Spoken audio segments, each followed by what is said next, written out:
मनीष जयपुरिया जो पूछते हैं आज असली पेज की कॉपी मार्केट में बहुत आ रही है उनके बारे में क्या कहना चाहेंगे आप? देखो आप यहाँ तक कि लोगो भी बना रहे हैं उसमें भी कॉपी, फोल्डर बना रहे हैं उसमें भी कॉपी, डब्बे का डिजाइन बना रहे हैं उसमें भी कॉपी। भैया तो मान ले भाई हम हिट हो गए है ना। कॉपी किसकी होती है? जिसमें कुछ होता है, जिसमें कुछ होता है ओरिजिनल है। हम देखिए कॉपी करने वालों को मैं सलाह दूंगा कि आप अपने खुद के आइडियाज लाएं। ऐसे आप बड़े नहीं बन पाएंगे, आप लोगों का फ्यूचर खराब कर लेंगे, लोगों की जिंदगियां खराब कर देंगे। आप वही खेल खेलेंगे जो आज तक 20 साल से लोग खेलते रहे और डायरेक्ट सेलिंग इंडस्ट्री बदनाम होती रही, क्योंकि आप लोगों ने भागना ही भागना है। अब नहीं तो क्योंकि हमारी कॉपी हो नहीं सकती महिपाल जी। पहली बात, हमारी कॉपी करने के लिए 4-4 मैन्युफैक्चरिंग यूनिट लगाओ, हमारी कॉपी करने के लिए हमारी प्रोसेसिंग लाओ, हमारी कॉपी करने के लिए हमारे प्रोडक्ट में क्वालिटी लाओ, वो क्वालिटी दो जो हम देते हैं, दे के दिखाए कोई। ट्रेड सीक्रेट हमारे पास है ना, हम कैसे प्रोडक्ट बनाते हैं, फॉर्मूले हमारे पास है ना। पेप्सी को कोई कॉपी कर पाया आज तक? आज तक नहीं कर पाया। एप्पल को कर पाया कोई आज तक? बड़े बड़े बिरले बैठे हैं, क्यों? फिर भी लोग एप्पल के दीवाने हैं। अगर पीछे सेब कटा हुआ मोबाइल पे चिपकाने से हर आदमी एप्पल बन जाता तो फिर तो सभी साले एप्पल बन जाते। एप्पल की शक्ल के कुछ मोबाइल आए थे तो शायद बंद भी हो गए, है ना। तो एप्पल नहीं बन सकते ना, तो आप असली पेज तो बन ही नहीं सकते ना। तो आप कितनी मर्जी कॉपी कर लो। अच्छा, कॉपी करने से होता क्या है कि जो बेचारी, वही मैंने कहा ना, वो बच्चा जो पहली बार सेमिनार देखा है, नया नया आया है, वो नहीं ना समझ होता है। उसको दिखाओ, देख कैसे प्लान है, जैसा असली पेज कैसे प्रोडक्ट है, वो बेचारा बेवकूफ बन के घुस जाता है। ट्रेड सीक्रेट हमारे पास है, ठीक है। अब हमारा प्लान कॉपी कर लिया, भाई मैथमेटिकली कैलकुलेशन लाओ। अब कॉपी करना आसान है, देना मुश्किल है ना। अरे तुम लिख दोगे, लिखना आसान है, पर देने में हाथ कांपते हैं। वो मैं कहता हूं ना, वहां जिगर नहीं चाहिए, जिगरा चाहिए। तो भाई क्या तुम इस कैपेबल हो, इतना पैसा दे सकते हो जितना लिखते हो? बस कॉपी असली पेज का वो छाप दिया फोल्डर। और अच्छा, कई कंपनी तो ऐसी है 19वां लेवल, 20वां लेवल। अरे भाई पहले 10-20 लेवल देते तो। और दूसरी बात है, इनका आश्रय भी बुरा होने वाला है। अच्छा मैं बता रहा हूं, ऐसी कंपनी का कोई मालिक सुन रहा हो तो ध्यान से सुन। अभी डायरेक्ट सेलिंग गाइडलाइंस में रूल्स आ, उन रूल्स के अंदर मैथमेटिकली कैलकुलेशन चाहिए प्लान में। उन रूल्स के अंदर बहुत सारी चीजें आ रही जो तुम लोग फॉलो नहीं कर रहे, ना तुम कभी कर सकते। सही है, इसके लिए बहुत ज्यादा मैनेजमेंट, बहुत ज्यादा पैसा चाहिए। और अच्छी बात बताता हूं तुम लोगों को मेरे बच्चों, रूल्स के अंदर मैं पूरी ताकत लगा रहा हूं, 10 करोड़ की सिक्योरिटी डलवा रहा हूं कि जो भी नई एमएलएम कंपनी चल रही है सबको 10-10 करोड़ देने पड़ेंगे। मैं पूरी ताकत लगा रहा हूं, 10-5 तो डलवा दूंगा। तो उतना जुगाड़ रखना, तब जाके चला पाओगे। लोगों की जिंदगी बर्बाद मत करो। मतलब लोगों के लिए आप डर पैदा कर रहे हो। अरे सर मैं सच बता रहा हूँ, रूल्स बन रहे हैं, उनमें सिक्योरिटी लग रही है। वो सिक्योरिटी इसलिए ले रही है गवर्नमेंट में बात भविष्य है इनमें। सर आप ये समझो, कोई उल्लर पुल्लर आया, कंपनी खोल के बैठ गया, 2 कमरे के एक जगह ली, एक सॉफ्टवेयर बनाया, एक प्रोडक्ट वाले से बात करी, कंपनी खोल के बैठ गया। अरे कंपनी भविष्य है भाई। लोग अपनी बीबीए, एमबीए, एलएलबी छोड़ के तुम्हारे साथ जिंदगी लगाते हैं यार। उनकी जिंदगी की कोई जिम्मेदारी नहीं है क्या? तो भारत सरकार भी ये रूल बना रही है कि जो भी कंपनी आएगी उसको बड़ा अमाउंट सिक्योरिटी देगी तो ही चला पाएगी, नहीं तो नहीं चला पाएगी। और एक संजीव कुमार इसका समर्थन में खड़ा है। कुछ लोग समर्थन नहीं कर रहे हैं, लेकिन मैं इसके समर्थन में हूं कि अंदर की बात सब सुन लो आराम से, कोई दिक्कत नहीं। एक श्री राम बिश्नोई भवानी सिंह जी हैं जो ये पूछते हैं कि सर 2 महीने हो गए प्लान दिए जा रहे हैं, 60 से ज्यादा प्लान दिए, अभी तक ज्वाइनिंग नहीं आई, क्या करें? देखिए सबसे पहले क्वेश्चन बहुत अच्छा है। और बेटा आपको ये समझना है कि 60 प्लान से ज्वाइनिंग नहीं आती। प्लान आपने दिए किसको है पहले तो ये देखो। 3 तरह की लिस्ट होती है मार्केट में, ए क्लास, बी क्लास और सी क्लास। सी क्लास वो लोग होते हैं जो एडजस्टमेंट सेटिस्फेक्शन के लोग होते हैं और जिन पे पैसा नहीं होता। एक होती है बी क्लास जिन पे थोड़ा पैसा होता है, और ए क्लास वो होती है जो आपके प्रोडक्ट को और आपके प्लान को अफोर्ड कर सकती है। तो कैटेगरी ऑफ लिस्ट अपनी पहले सुधारो। आप उन लोगों को प्लान दो जिनकी जेब में पैसा है और जिन्हें प्रोडक्ट की जरूरत है। देखो आप जाके रिक्शा वाले को प्लान दोगे, आप 60 क्या 600 प्लान दे दो, वो कहां से पैसे देगा? उसे ना जरूरत है ना उसकी जेब में पैसा है। तो पहले आप अपनी लिस्ट को फिल्टर करो। आप अपने ऐसे लोगों के पास जाओ जिनकी जेब में पैसा हो और जिन्हें जरूरत हो। दूसरा, आपका प्रेजेंटेशन परफेक्शन होना चाहिए।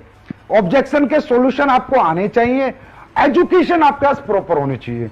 देखिए कोई भी आदमी अपना भविष्य उस आदमी के हाथ में नहीं देगा जिस आदमी को वो अपने से कमजोर आंकता हो। तो आप इतने अच्छे कपड़े पहन के जाएं, इतने मजबूत होके जाएं, इतनी अच्छी बातें लेके जाएं कि सामने वाले को लगे कि इसके हाथ में अगर अपना भविष्य दे दिया तो मेरी जिंदगी बना देगा। तो आपको इस मजबूती से अपने आप को एजुकेट करना है और अपनी पर्सनैलिटी को निखारना है और अपनी लिस्ट को फिल्टर करना है। आपको 100% रिजल्ट आएगा अगर आप उन लोगों के पास जाओगे जिनकी जेब में आपका प्रोडक्ट खरीदने के लिए पैसा है। बहुत बढ़िया। सर ये सारी चीजें होगी बिजनेस से रिलेटेड, मैं आपसे कुछ पर्सनली चीजें पूछना चाहता हूं अगर आपकी इजाजत हो तो। पूछो सर। आपकी जिंदगी का कोई ऐसा पल जिसको याद करके आप बड़ा अंदर से कोई दुखी महसूस होते हो, कोई दुखी पल? नहीं, दुखी पल आज तो नहीं है, पहले कभी था। हाँ, जिंदगी का कोई। सर मैंने जब नेटवर्किंग शुरू करी ना तो मैं आर्मी में था। अब फौज की सरकारी नौकरी ना मैंने लाइन लगा के छुड़वाई लोगों की, बहुत नौकरियां छुड़वाई। और उसके बाद जब मैंने वो कंपनी छोड़ दी और मैं 2 साल जब खुद भी नाकारा निकम्मा हो गया, बेकार हो गया, तो वो लोग बेचारे बड़े दुखी हुए। किसी ने सिक्योरिटी की नौकरी करी सर, किसी ने टीचर लगा, मतलब सबको मैं सपने, मतलब आप नाना करते आप 150 लोग मान लो सर, जिनकी नौकरी मैंने सरकारी नौकरी छुड़वाई मोटिवेट करके, अरे मैं तुम्हारी जिंदगी बदल जाएगी, नेटवर्किंग ये कर देगी। और जब वो लोग कामयाब नहीं हुए ना सर, तो उनको फेस करना, उनसे बात करना मेरे बस की नहीं था। और मैं अपने आप को बड़ा दुखी महसूस करता था कि साला तूने तो पैसा कमा लिया, इनकी जिंदगी बर्बाद क्यों करी। तो मेरे जीवन में सबसे दुखी पल वही था सर। अब तो नहीं है, क्योंकि वो सब लोग कामयाब हैं। इसी के अपोजिट एक सबसे खुशी का पल क्या है? कोई ऐसी चीज जो आपका शौक हो, जिस काम को करने में आपको बड़ा अच्छा लगता हो? मेरा सबसे सुखी पल यही है कि जितने लोगों को मैंने जीवन लगाया वो कामयाब हो गए। और सबसे अच्छा सुख मुझे मिलता है, तो जो लोग मेरे को डीपली जानते हैं वो बता सकते हैं, लोगों की सेवा करने में मिलता है, लोगों को प्यार बांटने में मिलता है, किसी दुखी की मदद करने में मिलता है, किसी गरीब की मदद करने में मिलता है। शायद ऐसा कोई व्यक्ति ना हो जिसका मैसेज मेरे फोन पे और उसकी मैंने मदद ना करी हो आज तक। मतलब मुझे जनता की भलाई में मतलब जो मजा आता है वो किसी में भी नहीं आता। बेस्ट है मेरे लिए। मतलब I am 100% satisfied person in my life with my ethics and with my values and with my principles की मैं जैसे काम करता हूं, जैसे जिंदगी जीता हूं, मैं बेहतरीन जिंदगी जीता हूं। वो हेलीकॉप्टर, याट और पानी के जहाज वो मुझे कुछ नहीं बनाने, मुझे लोगों की जिंदगियां बनानी है। मैं बनाता रहूंगा, मैं लड़ता रहूंगा, मैं चलता रहूंगा, कुछ भी हो जाए। जिसने दिल से काम किया उसको कभी यहां से निराशा हाथ नहीं लगेगी और मैं लोगों की सेवा करता रहूंगा। यही कारण है कि आज स्लीपर्स वेलनेस देश के साथ, लोगों के साथ जहां भी जरूरत हो वहां अपना जितना हो सके उससे भी ज्यादा करने की कोशिश कर रही है। अब देखो, देश तो सर्वोपरि है बड़े भाई। अगर देश नहीं रहेगा तो कौन सी एसलीपीएस, कौन सी दिल्ली, कौन सी मुंबई? देश सर्वोपरि है। मैं तो कहता हूं हर आदमी को देश सेवा में बढ़ चढ़ के हाथ लेना, बढ़ चढ़कर सहयोग करना चाहिए। अरे देश है तो हम पैसा कहां से कमा रहे हैं भाई? हिंदुस्तान के लोगों से, पाकिस्तान के लोगों से? सही है, हिंदुस्तान। फिर हम रहे किसकी जमीन पर? हिंदुस्तान की। तो देश के लिए नहीं खड़ा होना चाहिए क्या? अरे देश तो ये कोई दिखावा नहीं है कि संजीव कुमार ने पीएम केयर फंड में दिया तो अपने आप को प्रमोट करने के लिए दिया, या संजीव कुमार ने किसी को मास्क बांटे तो प्रमोट करने के लिए दिए। अरे यार देश है तो संजीव कुमार है ना, देश नहीं तो संजीव कुमार थोड़ी है। और इसलिए तो मैं कहता हूं चला हमारे देश के लोग ऐसे गलत लोगों का साथ देते हैं, इतने गंदे लोगों का, जो लोगों को लूट रहे हैं, लोगों को बेवकूफ बना रहे हैं। अरे हिंदुस्तान के लोग इन्हें क्यों लूट रहे हो? तो ऐसे निकम्मे लोगों से सबसे मैं कहूंगा कि जो भी लोग देश के साथ गद्दारी करते हैं, और गद्दारी में क्या है? गलत चीजें बेचना, मिलावटी चीजें बेचना, गलत वादे करना, गलत धोखा देना, मोटिवेट करके आडंबर में फंसा के रखना। तो पाकिस्तान वालों को फंसाओ ना।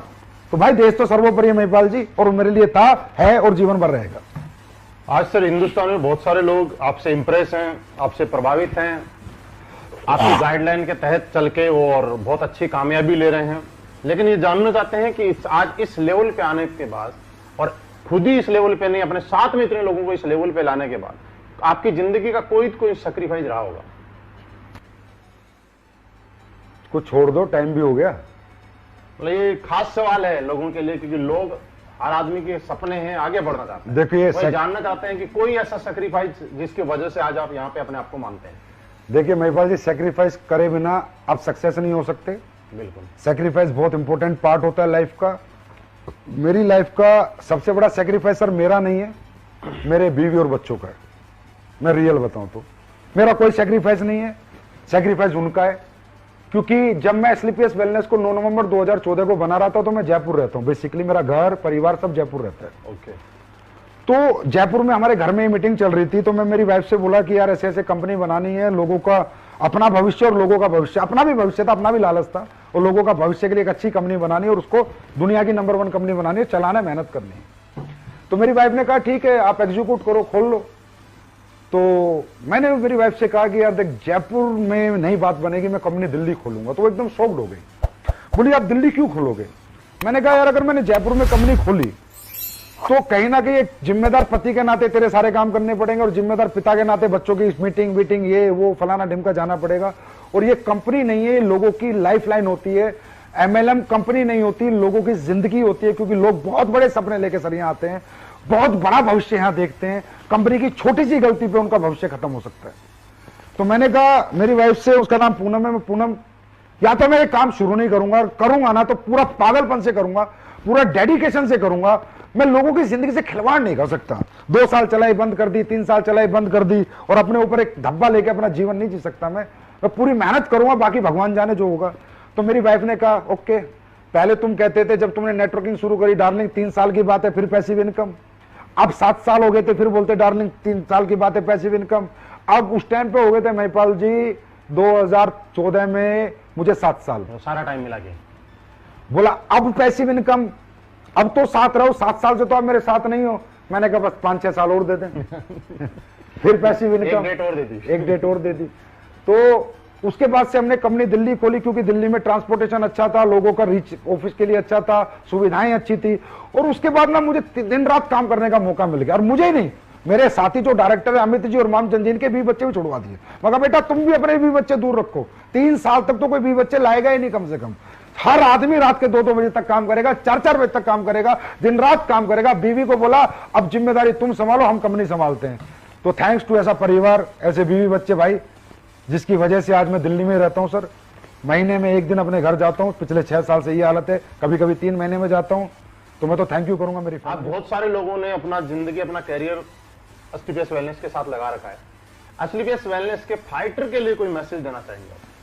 हाँ, एसटीपीएस के फाइटर्स आपके लिए मेरा सबसे अच्छा मैसेज ये है कि हम अच्छे प्रोडक्ट अभी कुछ लॉन्च करने वाले हैं आप सबके लिए।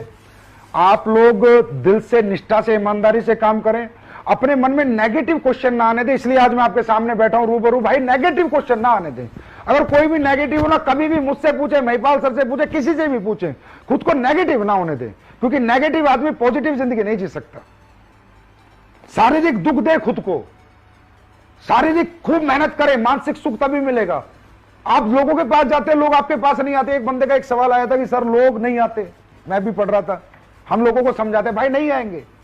जिन लोगों को सालों को लिपस्टिक लगा के पूरे दिन कुर्सी पे बैठने का शौक है ना, एसी की हवा में, वो लोग नहीं आएंगे। जो परिवर्तन कर सकता है, तड़प सकता है, धूप में तप सकता है ना, वो नेटवर्किंग करता है। एक बात बता देता हूं, नेटवर्किंग खेल नहीं बच्चों का, तेल निकल जाता है अच्छों का। तो हर आदमी नेटवर्किंग नहीं करता। अब सोचो तुम्हारे यहां पर, हमारे ऑफिस में चेक बनाते हैं लड़के लड़की तुम्हारे 2-2 लाख के, 1.5 लाख के, 25 लाख के, उनकी तनख्वाह 15,000 है। 94 लाख तक के, 94 लाख तक के उनकी तनख्वाह 15,000 है। क्यों? क्योंकि सुबह आते हैं लिपस्टिक लगा के 10 बजे, फिर आके यहाँ चेयर पे बैठते हैं, कंप्यूटर के सामने टक टक टक टक, एसी चल रहा है, चले जाते हैं। जो शरीर को कष्ट नहीं देना चाहते, अपने बच्चों के सपने, अपने परिवार के लिए खुद को तड़पाना नहीं चाहते, वो नेटवर्किंग नहीं करते। जो मतलबी सेल्फिश लोग होते हैं, सिर्फ अपना आराम, अपना सुख देखते हैं, वो नेटवर्किंग नहीं करते। और जो अपनों का सुख देखते हैं दोस्तों, वो नेटवर्किंग करते हैं, शरीर को कष्ट देते हैं। तो नेटवर्किंग वही लोग करेंगे जिनको शरीर को कष्ट दे सकते हैं। तो मेरा एक मैसेज है, शारीरिक दुख दो खुद को अगले 4-5 साल, जीवन भर सुखी रहो। दूसरा, नेगेटिव खुद को होने मत दो, अपलाइन जो बोले वो करो, ब्लाइंड बिलीव करो अपने अपलाइन पर। और हिंदुस्तान में नहीं, मैं पूरे विश्व की गारंटी लेता हूं। और बहुत खूबसूरत सवाल है, आलोक शर्मा जी उन्होंने पूछा है, आज युवा ही देश का भविष्य है, आने वाले टाइम में देश कहां जाएगा ये आज के युवाओं पे निर्भर करता है, उनकी सोच क्या है और उनकी सोच के साथ, क्योंकि बनाने वाले वही है। आलोक शर्मा जी ने ये पूछा है सर कि क्या कोई स्टूडेंट डायरेक्ट सेलिंग में अपना करियर लगा सकता है और वो अपना फ्यूचर शेप समझ सकता है? मैं ये कहता हूं कि स्टूडेंट को ही लगाना चाहिए, स्टूडेंट को ही जरूरत है। क्योंकि आज का जो एजुकेशन सिस्टम है वो आपको पता है किस तरीके से है, कैसे चल रहा है। स्टूडेंट का भविष्य, पूरी जिंदगी उसके सामने पड़ी है। अरे आज 40 साल का आदमी कैरियर लगा रहा है ना, वो कैरियर नहीं है, वो तो बेचारा ठीक है, जो 20 साल बच रहे थोड़ा ठीक ठाक जिंदगी जीने के लिए आ रहा है। एक स्टूडेंट को कैरियर लगाना चाहिए। स्टूडेंट की एनर्जी, स्टूडेंट का टैलेंट, स्टूडेंट की क्रिएटिविटी, स्टूडेंट की मेंटलिटी, स्टूडेंट का पैशन, स्टूडेंट के पावर, स्टूडेंट के पास जो कुछ है, जो हमारे युवाओं के पास है, वो बूढ़ों के पास थोड़ी होगा। युवा तो देश का आने वाला भविष्य है। और मैं कहूंगा हर एक युवा से एक बार अपने आप को डायरेक्ट सेलिंग का मौका दो। मैं नहीं कहता बार बार, एक बार मौका दो, एक बार 6 महीने टिको। आपको जो हमदारी इंडस्ट्री देगी ना दोस्तों, कहीं से नहीं मिलेगा। हम पर्सनैलिटी डेवलपमेंट देंगे, स्किल डेवलपमेंट देंगे, सेलिंग डेवलपमेंट देंगे, मेंटल डेवलपमेंट देंगे। हम आपको ऐसा बना सकती है इंडस्ट्री जैसा आप बड़े से लंदन से पढ़ के आओ ना, ऑक्सफोर्ड से, तो नहीं बन सकते। आप किसी अच्छी डायरेक्ट सेलिंग कंपनी में अगर डायरेक्ट सेलिंग की पढ़ाई कर लो ना, तो इतना इंहेंस कर जाओगे अपने आप को कि आप देश के प्रधानमंत्री तक बनने का जज्बा आपके अंदर आ जाएगा। ये हमारी एजुकेशन है, ये हमारा परिवार है, ये हमारा एटमोस्फेयर है। तो हर स्टूडेंट को मैं कहूंगा भाई हमेशा पहले करके देखो तो सही यार, एक मौका दो, अगर जमती है तो रुकना।